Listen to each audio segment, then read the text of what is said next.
សំឡេងកញ្ចាយបានបន្លឺឡើងទឹកភ្នែករបស់លៀនណេមេស៊ីបានសម្រក់ចូលទឹកភ្នែកនេះបានស្រក់ចូលមិនមែនដោយសារតែការឈឺចាប់នោះទេប៉ុន្តែវាបានកើតឡើងដោយសារតែក្តីរំភើបនិងការទទួលខុសត្រូវសម្រាប់ប្រជាជាតិមួយលៀនណេមេស៊ីបានជួយអាសង់ទីនវាយបកយ៉ាងអស្ចារ្យទៅលើក្រុមបាល់ទាត់ជម្រើសជាតិអេស៊ីបដែលបានកត់ត្រាជាលើកដំបូងហើយនៅក្នុងប្រវត្តិសាស្ត្រ World Cup របស់ពួកគេដែលគេអាចវាយបកបាន3គ្រាប់នៅចុងម៉ោងបានស្ទើរតែមិនគួរឲ្យជឿគ្រប់គ្នាប្រហែលជាគិតថាមេស៊ីនឹងត្រូវហាលអាវទៅផ្ទះជាមួយនឹងប្រពកសអាសង់ទីនហើយប៉ុន្តែអ្វីៗមិនអាចផ្លាស់ប្ដូរបាននោះទេគឺពួកគេនៅតែអាចឡើងទៅកាន់ការប្រកួតវគ្គបន្តដោយបានយកឈ្នះវាយបក3-2យ៉ាងអស្ចារ្យបំផុតនាទីទី8បាទចូល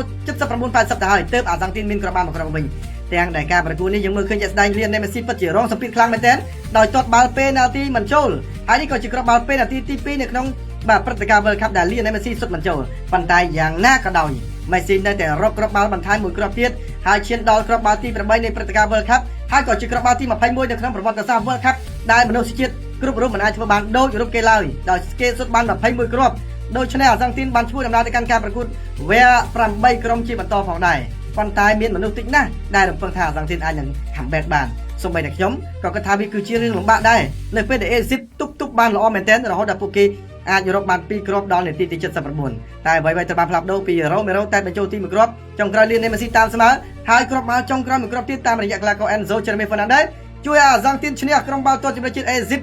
3-2ហើយបានកត់ត្រាថានេះជាការ comeback ដ៏អស្ចារ្យបំផុតហើយនៅក្នុងប្រវត្តិសាស្ត្រក្រុមជម្រើសជាតិអាសង់ទីននៅ World Cup វាគឺជារឿងដ៏អស្ចារ្យបំផុតហើយមេស៊ីបានសម្រេចទឹកភ្នែកនេះក៏ដោយសារតែគាត់រំភើបហួសអ្វីដែលគាត់មិននឹកស្មានដល់ថាគាត់អាចធ្វើបាន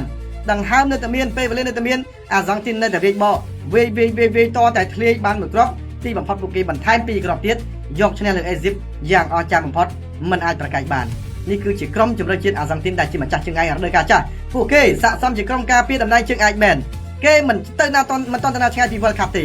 នៅមានវគ្គបន្តទៅជួបជាមួយនឹងក្រុមជម្រើសជាតិអាចនឹង Colombia ឬក៏ Swiss ហើយអាចជួបជាមួយ Norway ឬក៏ក្រុមជម្រើសជាតិតទៅដៃអង់គ្លេស